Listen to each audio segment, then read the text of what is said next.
Fala galera, bom dia, boa tarde, boa noite, boa madrugada. Meu nome é Sidney Martins, sou professor de língua portuguesa aqui do LAC Concursos e é com extremo prazer que a gente vai trabalhar hoje a concordância verbal. E como eu já disse a vocês, aqui o camarada vai na ferida. O pior avaliador não é aquele que só trabalha com concurso público a vida inteira. É aquele que antes de trabalhar com concurso público foi professor de escolas fundamentais. É exatamente isso, ter o professor no ensino fundamental, porque ele vai diretamente na ferida. Pois a lacuna que você tem hoje, a deficiência que você tem hoje aos 30, aos 40 anos, você não adquiriu agora, você adquiriu quando era criança, quando era adolescente. Então o avaliador ele sabe, é por isso que ele brinca com essas frases grandes. Se você já fez um módulo de redação, você já deve ter escutado do teu professor para não produzir períodos longos nem inversões. Aí pensa comigo, vamos pensar. É errado produzir um período longo? Claro que não é. Quem já fez faculdade sabe que ao ler um autor que produz períodos longos, você reproduz períodos longos. Ao ler um autor que produz períodos curtos, você reproduz períodos curtos. Mas nós estamos falando, por exemplo, da redação do concurso público. E quando você produz períodos longos, você fica fadado a erros gramaticais. 2 no caso. O primeiro de concordância, porque o núcleo do teu sujeito pode ficar muito distante do teu verbo, e aí você pode cometer o erro de concordância. Segundo erro, erro de pontuação. O sujeito pode ficar muito grande, você pode sentir aquela falta, aquela necessidade de dar uma respirada, ó. Ufa, aí tá com uma vírgula ali, e vai acabar separando, por exemplo, um sujeito do verbo, e vírgula é processo sintático, e não pausa de respiração. Inversão, tá errada a inversão? Não, não tá. Grandes escritores da nossa literatura produzem maravilhosos textos repletos de inversão. O nosso próprio hino nacional ele é repleto de inversões, que em figuras de linguagem nós chamamos de hipérbatos. Agora, quando você produz um texto, se você produz invertido, você dificulta a compreensão de quem está lendo. É por isso que o teu professor de redação pede para você produzir períodos curtos e sempre na ordem direta. Por que período curto? Porque evita o erro de concordância e o erro de pontuação. Por que na ordem direta? Porque facilita a compreensão. O que é a ordem direta? É o sistema SVC, sujeito, verbo e complemento. Agora, facilita por quê? Porque, na verdade, nós, falantes comuns da língua portuguesa, é que inventamos essa estrutura. Não foi o Bechara, nem o Celso Cunha, nem o Rocha Lima. Por exemplo, qualquer falante de língua portuguesa, seja aqui no Brasil, em Portugal, na Guiné-Bissau, em Moçambique, em Arco Verde, o cara, quando começa a balbuciar, ele não sabe nem flexionar o verbo direito ainda e ele produz na ordem direta, dizendo assim, ó, eu sabo isso. É assim que a criança faz.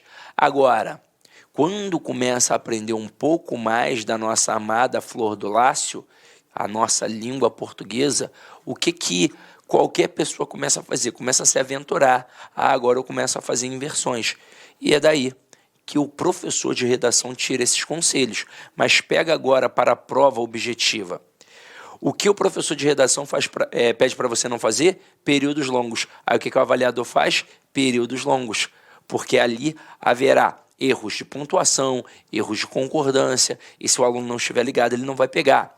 O que ele pede, o professor de redação, para você não fazer? Inversões, porque dificulta a compreensão de quem está lendo. E na hora da redação, você não quer dificultar a compreensão, você quer que o cara entenda o teu texto. Mas na hora da prova objetiva, o avaliador quer dificultar a tua compreensão.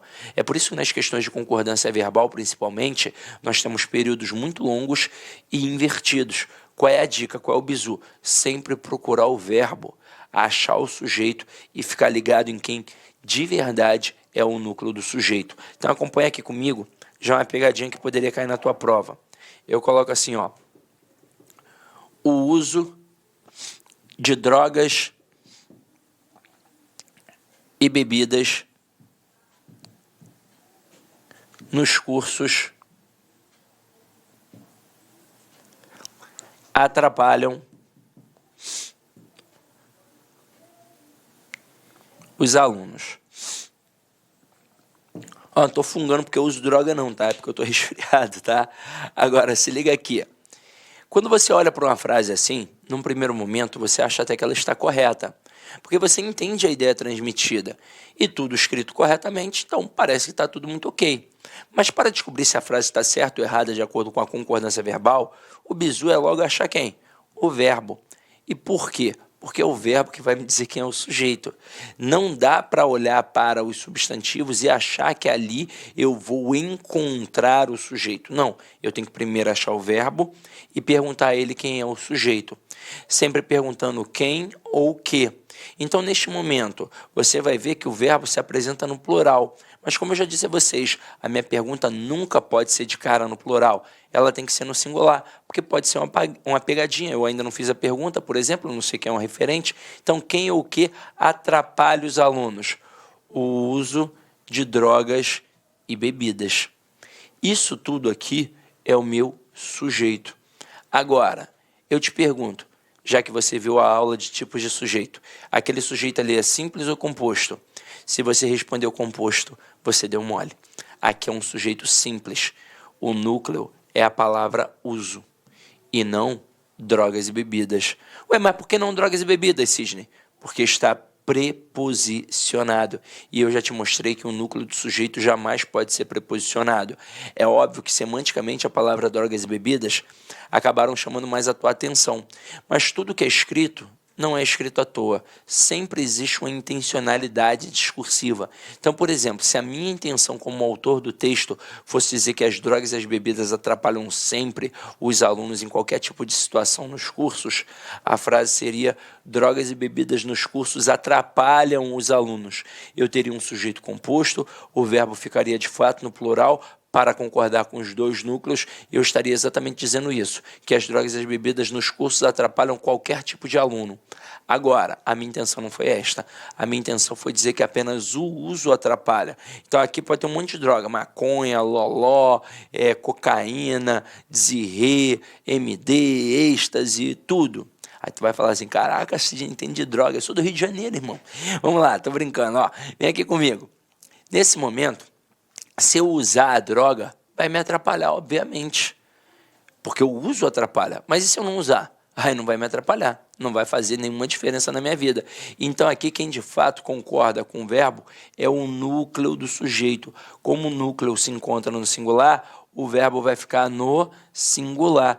Então a frase correta: o uso de drogas e bebidas nos cursos atrapalha os alunos. Pois o que de fato atrapalha é o uso. Até aí, tudo bem? Então, aqui a gente já começou a perceber como é que funciona o processo. Vamos continuar com as outras frases.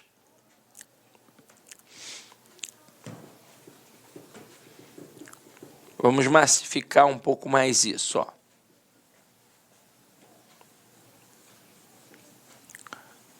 Olha só essa daqui. O som agradável dos cantos dos pássaros acalmam nossas almas intranquilas. No primeiro momento, obviamente que parece certo. Mas vamos lá, vamos descobrir. Eu vou achar o verbo e vou perguntar a ele quem é o sujeito. Quem ou que acalma nossas almas intranquilas? A resposta: o som agradável dos cantos dos pássaros. Tudo isso é o meu sujeito. Agora, quem é o núcleo do sujeito? Sempre o substantivo sem preposição. Então, aqui no caso, ó, a palavra som. Então, como o núcleo do sujeito está no singular, como é que tem que ficar o verbo? No singular. Pois o que de fato aqui acalma nossas almas intranquilas não é o canto, não é o pássaro, e sim o som dos cantos dos pássaros. Então, por isso o verbo fica no singular. Agora, olha essa segunda aqui.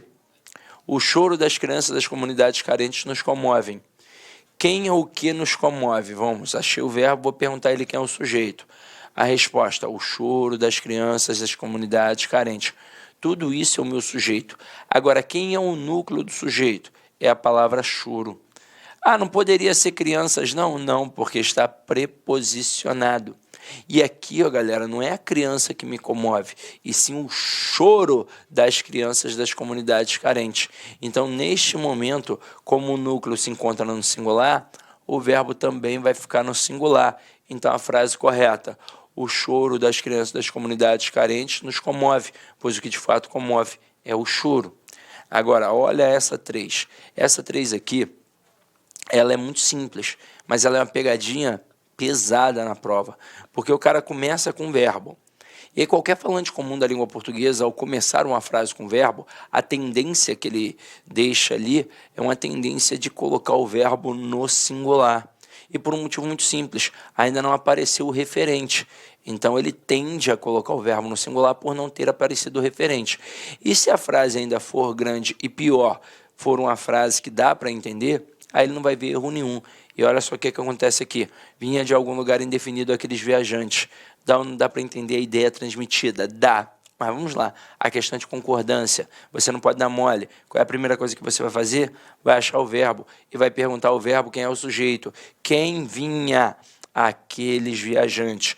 Agora que eu achei o sujeito, eu quero saber quem é o núcleo. Quem é o núcleo? Viajante. Núcleo no plural, o verbo tem que ficar como? No plural. Então, o certo aqui seria: vinham de algum lugar indefinido aqueles viajantes. É claro que se essa frase estivesse no processo de ordem direta, ninguém erraria. Será que alguém colocaria aqueles viajantes vinham? Não, todo mundo colocaria aqueles viajantes vinham. Mas quando inverte, já dificulta. Então, gente, o bizu sempre, numa questão de concordância verbal, é achar o verbo, olhar o sujeito e buscar o núcleo do sujeito. E aí sim, se o núcleo estiver no singular, o verbo fica no singular. Se o núcleo estiver no plural, aí o verbo fica no plural. Agora, continuando para a gente massificar, ó. Deixa eu apagar aqui para não ficar poluído visualmente. Aproveito e bebo uma aguinha.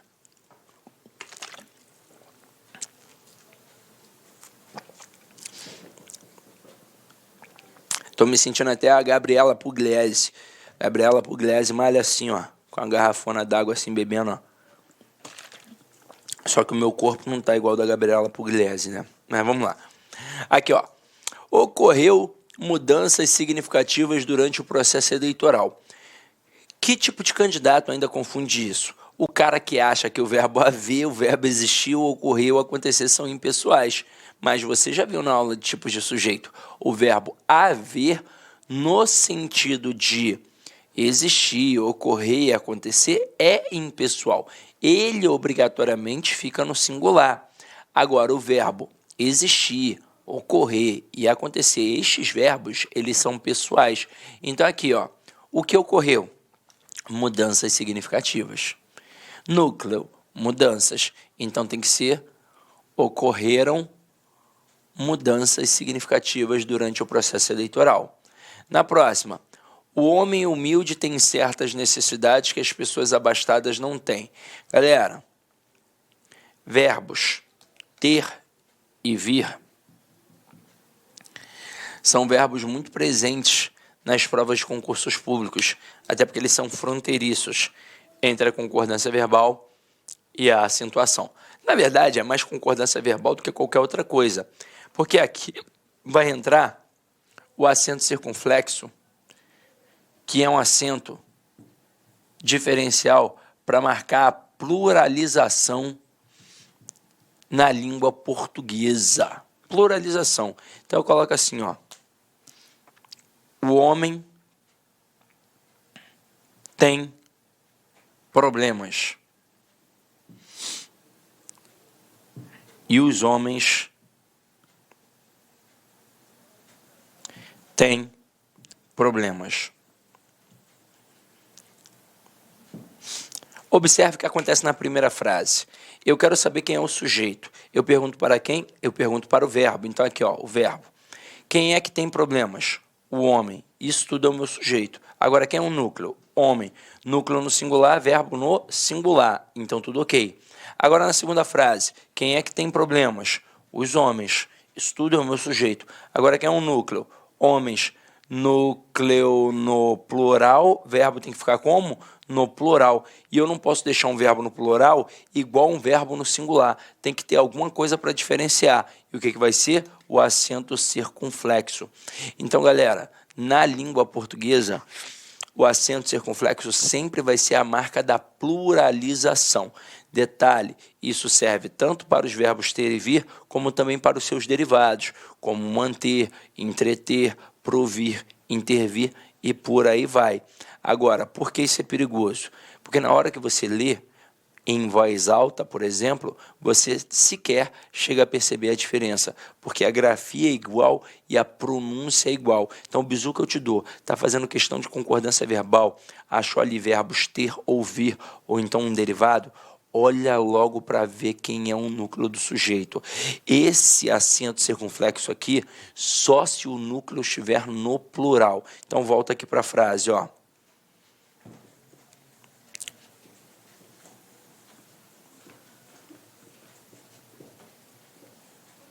Olha aqui, ó. O homem humilde tem. Quem é que tem? O homem humilde. Quem é um núcleo? Homem. Então, homem no singular, verbo no singular. Tranquilo. Tem certas necessidades que as pessoas abastadas não têm. Quem aqui agora não tem? As pessoas abastadas. Quem é um núcleo? Pessoas. No plural. Como é que tem que ficar o verbo? No plural. Então, coloco o acento circunflexo. Então, esse era o erro. Questão 6. As crianças da cidade se mantêm alheias a tudo. Quem é que se mantém alheias a tudo? As crianças da cidade grande. Eu não acho que não tinha falado grande. Neste momento, quem é o núcleo do sujeito? Crianças. O núcleo está no plural, o verbo tem que ficar como? No plural. Ah, Sidney, mas o mantém aqui já tem um acento. Mas tem um acento agudo. Se aqui fosse criança, aí sim eu diria a criança da cidade grande se mantém ali a tudo. Neste momento, o verbo estaria no singular. Mas por que tem aquele acento? Ora, porque é uma regra básica de acentuação. Oxítona terminada em "em", assim como tem a palavra também. Então, tem um acento. E acento agudo é só um pauzinho, então não tem como você confundir. Só um pauzinho é singular. Acento circunflexo, ó, são 2 pauzinhos, então por isso plural. Então, ali ficou faltando acento circunflexo para concordar com o termo crianças. E com isso, a gente fecha a primeira pegadinha da tua prova. Agora a gente vai começar a falar de outras pegadinhas possíveis. Então vamos lá. Próxima pegadinha aqui, ó, é em relação ao sujeito composto.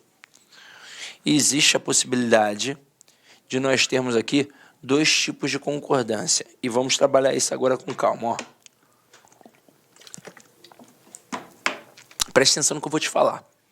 Olha essa primeira frase. O gato e a gata miaram. Isso aqui está na ordem direta, em que eu coloquei primeiro o sujeito composto e depois o verbo. Quando isso acontecer, eu vou ter aquilo que eu chamo apenas de concordância gramatical. E o que é a concordância gramatical? Concordância baseada na soma. É a concordância natural de qualquer falante comum da língua portuguesa. Então, se é baseada na soma, o verbo obrigatoriamente vai concordar com os 2 núcleos do sujeito. Por isso, o gato e a gata miaram. Não existe outra possibilidade. Agora, quando eu coloco na ordem invertida, quando eu começo primeiro com um verbo e depois eu coloco o sujeito composto, aí eu tenho 2 tipos de concordância, tanto a atrativa quanto a gramatical. Então aqui, quando eu digo miaram o gato e a gata, eu tenho a concordância gramatical, em que o verbo vai concordar com os 2 núcleos, por isso miaram o gato e a gata. Agora, eu também posso ter a concordância atrativa, e aí vai dar a expressão miou o gato e a gata, em que o verbo agora concorda apenas com o núcleo mais próximo. E aí se liga só na parada que eu vou te falar. Por que é importante saber isso? Porque às vezes o avaliador é extremamente traiçoeiro. Então, numa questão objetiva, por exemplo, ele pode colocar assim, ó, dentre as opções abaixo, qual é aquela que está em desacordo com o padrão culto da língua? Aí ele coloca a letra A, o gato e a gata miaram. Letra B, miaram o gato e a gata. Letra C, miou o gato e a gata. E na letra D e na letra E, vai falar outras coisas completamente diferentes do papagaio, do periquito e por aí vai. Aí o candidato desavisado vai pensar, é uma dessas 3, pô, elas são muito parecidas. Só que, na verdade, as 3 estão corretas. Agora, você, quando produz o texto, o que a gente faz? A gente coloca sempre na ordem direta. Mas é importante saber que na hora dessa inversão aqui, eu posso ter a concordância gramatical e também a concordância atrativa. Por isso que eu posso dizer, chegaram o professor e o seu aluno, ou então chegou o professor e seu aluno. Agora, se eu tivesse colocado o verbo na ordem direta, se eu tivesse colocado o sujeito composto antes e depois o verbo, aí eu só poderia ter a concordância gramatical. Eu só poderia ter o professor e seu aluno chegaram. Entenderam a pegada? Essa não é muito difícil, não. Agora, continuando aqui, ó. Quando eu tenho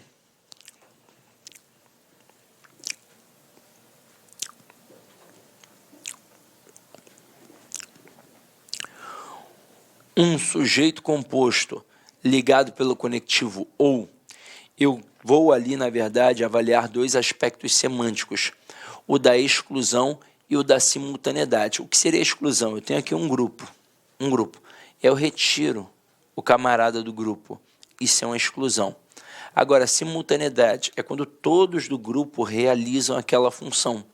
Então, aqui, ó, quando eu digo João ou José casará com Maria, pelo padrão cultural da nossa sociedade, não são os dois que vão casar. Ah, mas meu vizinho, ele tem duas mulheres, Sidney. Ele é casado com duas mulheres. Não, ele fez uma união poliafetiva. Casamento na igreja ainda não rola. Então, aqui, ou só o João ou só o José é que de fato vai casar com a Maria. Então, aqui, ó, houve uma exclusão. Se houve uma exclusão, só um ganhou a parada aqui, eu vou deixar o verbo no singular. Agora, quando eu coloco muito frio ou muito calor podem matar o bebê, aqui de fato não é só o frio ou só o calor, aqui os dois podem matar o bebê. Então existe uma relação de simultaneidade. Com isso o verbo obrigatoriamente fica no plural. Continuando nossa brincadeira, vamos lá. Esse trema aqui saiu safadinho, vou corrigir agora, porque esse trema aqui não era para estar aqui, foi o sistema que jogou, né? Vamos lá, a gente faz aqui as coisas ao vivo. Vamos lá, ao vivo. Tirar esse trema safado aqui, ó. Pá. Pronto. A gente faz ao vivo, quem sabe faz ao vivo. Se liga só. Neste momento aqui, quando eu tenho um sujeito composto com núcleos coletivos ou quase assim, são palavras semanticamente muito similares, muito próximas. O verbo pode ficar no singular ou então concordar com os elementos. Então aqui, ó, a paz e a tranquilidade comoveu o povo ou a paz e a tranquilidade comoveram o povo. Nós, naturalmente, vamos acabar jogando para o plural. A paz e a tranquilidade comoveram o povo. Mas como essas duas palavras aqui, elas estão dentro de um nicho semântico, a gramática permite que você deixe o verbo na terceira pessoa do singular. Então, cuidado com isso. Ah, isso cai em prova? Cai, por incrível que pareça, cai. E se você der mole, o avaliador te derruba, tá? Agora aqui, ó, molezinha. Quando a gente tem sujeito composto por pessoas diferentes. Se eu tiver a primeira pessoa do singular, o verbo obrigatoriamente vai ficar na primeira pessoa do plural. Então aqui, ó, eu, tu e ele chegamos. Tem a primeira pessoa do singular? Tem. Então, verbo na primeira pessoa do plural. Agora, se só existirem ali segunda e terceira, eu tenho duas possibilidades. Eu posso ter tu e ele chegastes com a segunda pessoa do plural, o vós, ou então tu e eles chegaram como se o sujeito fosse vocês, como se eu dissesse assim, ó, vocês chegaram. Essa possibilidade é inerente? É. Isso faz parte da língua, é um fato culto, então você tem que adotar, tranquilo? Aí agora a gente vai pegar um cara que você vai marcar um asterisco aí. Esse cara é importante. Quando a gente tem núcleo coletivo seguido de especificação, não só núcleo coletivo, expressões partitivas que têm a mesma ideia, a maioria, a minoria, por aí vai. Então, olha só o que acontece aqui, ó. A gente já colocou especificado.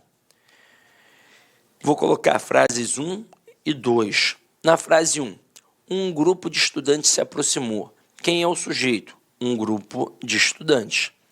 Na frase 2, um grupo de estudantes se aproximaram. Quem é o sujeito? Um grupo de estudantes. Na frase 1, quem é o núcleo do sujeito? Grupo. Na frase 2, quem é o núcleo do sujeito? Grupo. Caramba, não pode ser estudante? Não, porque estudante está preposicionado. Mas com certeza, semanticamente, chamou mais a tua atenção. E por isso a gramática permitiu os dois tipos de concordância verbal. Na primeira frase, a gente tem aquilo que a gente chama de concordância gramatical, que é uma concordância baseada na soma. Ou seja, o verbo vai concordar com o referente. E quem de fato é o referente do verbo é o núcleo do sujeito. Então aqui, ó, o núcleo é a palavra grupo. Tudo bem que indica uma coletividade, mas estruturalmente se apresenta no singular. Então, portanto, o verbo fica no singular. Agora, A gramática também permitiu uma concordância atrativa, em que o verbo vai concordar com o termo especificador, na verdade, com o núcleo do termo especificador. Aqui no caso, como esse termo especificador se apresentou no plural, o verbo pode ficar também no plural. Então, posso dizer, um grupo de estudantes se aproximaram. Agora aqui, essa concordância é facultativa. Então, tanto faz dizer um grupo de estudantes se aproximou ou um grupo de estudantes se aproximaram. Tanto faz. Aqui não há a menor diferença. Agora, pode ter pegadinha na prova? Pode. Se o cara colocar assim, ó.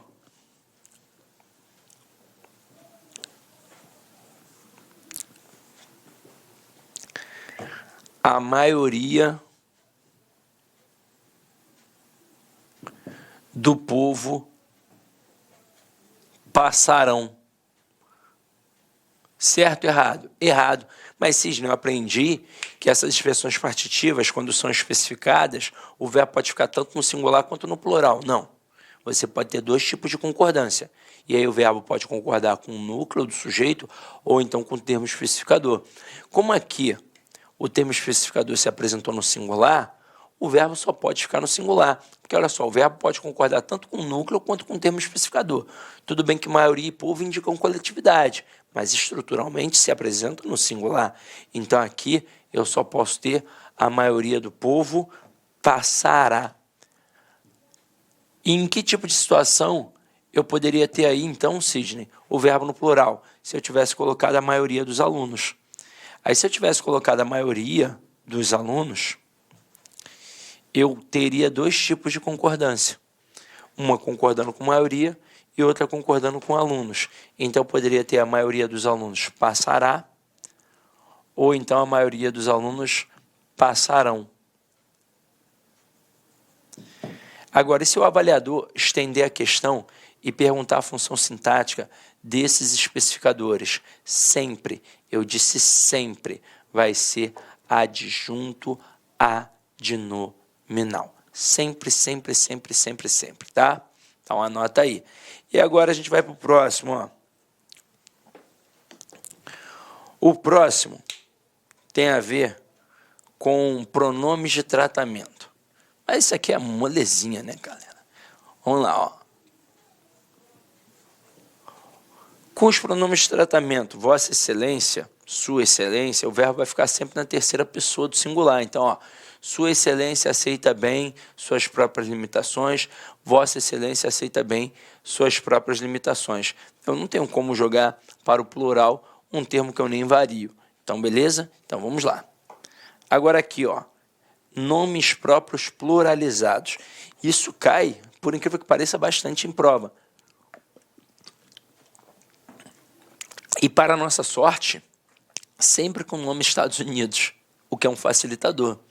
Mas poderia ser Emirados Árabes e por aí vai. Agora, gente, pelo amor de Deus, não confunde não. É um nome próprio pluralizado. Estados Unidos é um nome próprio pluralizado. Não é qualquer substantivo no plural. Ah, abacate. Não, não é assim. Então, aqui nesse momento, o que vai acontecer? Se o nome próprio pluralizado não possui um determinante, não tiver ali um artigozinho, um pronome, aí o verbo vai ficar no singular. Então eu digo, Estados Unidos enfrenta uma crise avassaladora.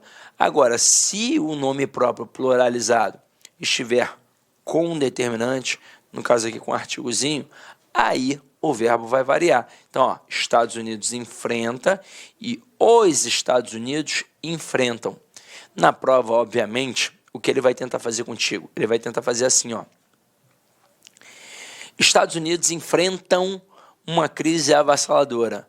Pô, ele não vai colocar os Estados Unidos enfrenta. Qualquer pessoa vai estranhar, até porque a tendência é pegar um termo no plural e jogar o verbo no plural. Aqui ele está pegando um termo no plural e jogando um verbo no plural, só que não teve o artigozinho, não teve o determinante. Então o verbo só pode ficar no singular. Continuando nossa pegada. Um carinha que a gente estudou lá no tipos de sujeito, o pronome apassivador. Quando tiver um pronome apassivador, o que você vai fazer, irmão? você vai fazer ali a concordância do sujeito com o verbo. Porque, na verdade, o que define esse cara como pronome passivador é a própria estrutura do verbo. Então, se o verbo é transitivo direto mais pronome ser, aí sim eu tenho um pronome passivador. Então, aqui, ó, iniciou-se a negociação. Quem inicia alguma coisa. Verbo transitivo direto. Verbo transitivo direto mais pronome ser, partícula A passivadora. Se eu tenho uma partícula passivadora, é porque eu tenho um sujeito paciente. E aí, o verbo tem que concordar com esse cara. Se o núcleo do sujeito estiver no singular, o verbo fica no singular. Agora aqui, ó. Concluíram-se as apresentações. Cara, na prova, o avaliador ele pode derrubar o candidato, dizendo que aqui tem um sujeito indeterminado.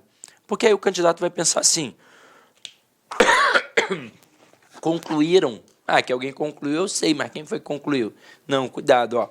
O verbo na terceira pessoa do plural aqui não está sozinho, ele está acompanhado de um pronome ser. E aqui, ó, quem conclui alguma coisa, é um verbo transitivo direto. Verbo transitivo direto mais pronome ser, o que eu tenho? Partícula passivadora. Logo, as apresentações aqui é o quê? É um sujeito. Pode ver que está no plural e o verbo fica como? No plural. As apresentações foram concluídas. Então, aqui, eu tenho sempre que concordar o núcleo do sujeito com o verbo. O verbo com o núcleo do sujeito. Quem é que manda? O sujeito aqui no caso. Se o núcleo estiver no singular, o verbo fica no singular. Se o núcleo estiver no plural, o verbo fica no plural. Agora, continuando. Com o verbo haver. Esse a gente viu bem. Com o verbo haver no sentido de existir, ocorrer e acontecer, ele sempre vai ficar no singular. Ele nunca vai admitir a pluralização. Então aqui, ó, no livro havia várias ilustrações. Eu jamais poderia colocar no livro haviam várias ilustrações. Durante o comício houve protestos e não houveram protestos. Por exemplo, hoje mesmo, eu estava vendo TV, estava vendo jornal, e aí uma pessoa do governo falou assim, ó, houveram protestos.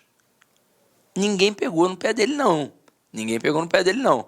Mas, se quisessem pegar, poderiam pegar. Porque o verbo haver, no sentido de existir, ocorrer e acontecer, obrigatoriamente fica no singular. Então, vamos lá, vamos continuar a nossa brincadeira. Esse carinha aqui a gente já viu também, é só uma reforçada em cima dele. Isso é para você ver como tipos de sujeito e concordância verbal, ó, muito próximas. Então aqui, verbos que expressam fenômenos da natureza em sentido denotativo, ou seja, real. Choverá muitos dias seguidos, sentido real, oração sem sujeito. Agora, quando o sentido for figurado, eu tenho sujeito. Choveram muitos exercícios, sentido figurado. Choveram granizos no sul, sentido figurado. Então, qualquer coisa que chova e não seja a chuva, será o quê? O sujeito. Falei de chuva, você já sabe o que está caindo do céu. Se eu estou especificando chuva de granizo, chuva de palavrão, chuva de gol, chuva de impropérios, aí é o sujeito e o sentido, obviamente, é figurado. Agora aqui, ó, verbo fazer. Na verdade, é os verbos fazer e estar, indicando o tempo ou clima. Mas na prova do concurso público, quem mais cai de fato é o verbo fazer. E aí ele vai ficar obrigatoriamente no singular, porque ele também caracteriza uma oração sem sujeito. Então eu jamais poderia dizer, faziam 10 dias que eu não te via. Obrigatoriamente eu tenho que dizer, fazia 10 dias que eu não te via. Eu não posso dizer, farão 10 dias de calor. Obrigatoriamente eu tenho que dizer, fará 10 dias de calor. Então o verbo fazer, indicando o tempo ou clima, obrigatoriamente fica no singular. Agora aqui, ó, locuções verbais. Essa é interessante, ó. Lembra que ao final da aula de tipo de sujeito eu falei assim, ó, galera, agora a gente vai dar uma massificada. Por quê? Porque não deu tempo para fazer lá, senão a aula ia ficar muito extensa e não era o momento. A gente deixou para cá. Então, se liga só. Quando eu tenho uma locução verbal, eu tenho sempre um verbo principal e um verbo auxiliar. E aí pensa comigo, quem é que manda, o principal ou o auxiliar? Obviamente é o principal. principal manda e o auxiliar obedece.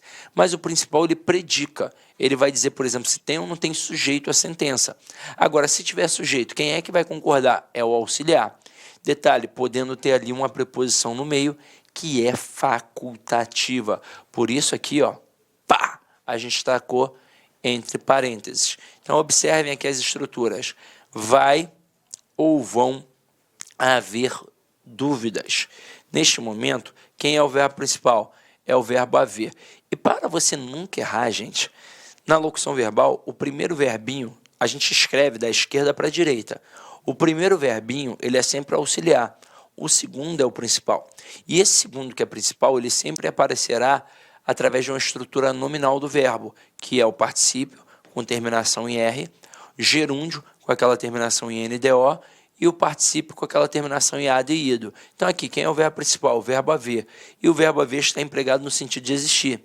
Então, neste momento, eu tenho um verbo impessoal. Se o verbo é impessoal, a oração é sem sujeito. E aí pensa comigo, se a oração é sem sujeito, tem por que alguém da estrutura verbal ir para o plural? Não. Tanto que dúvidas aqui, ó, funciona como objeto direto. A oração toda é sem sujeito.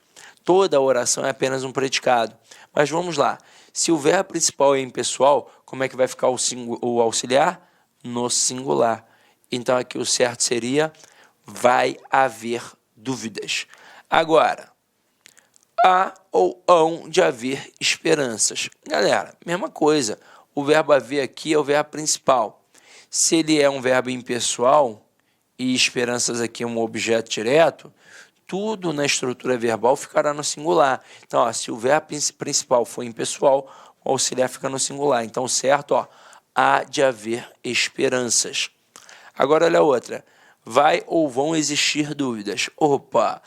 Para nossa sorte, nas provas de concursos públicos, basicamente quem cai? Haver e existir. De vez em quando vem outro por fora, como aqui o ocorrer, mas basicamente quem cai é haver e existir. Isso é bom para a gente, porque a gente teoricamente já domina. O verbo haver no sentido de existir é um verbo impessoal, caracteriza a oração sem sujeito. Já o existir, o ocorrer e o acontecer são verbos pessoais, eles têm sujeito. Então aqui, ó, o verbo principal é o verbo existir. O verbo existir é um verbo pessoal.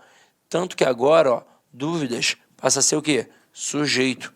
Então, alguém da estrutura verbal tem que concordar com aquele sujeito. Quem vai ser? O verbo auxiliar. Então, aqui, ó, se o verbo principal for pessoal, o auxiliar vai concordar com o sujeito. Então, ó, vão existir dúvidas.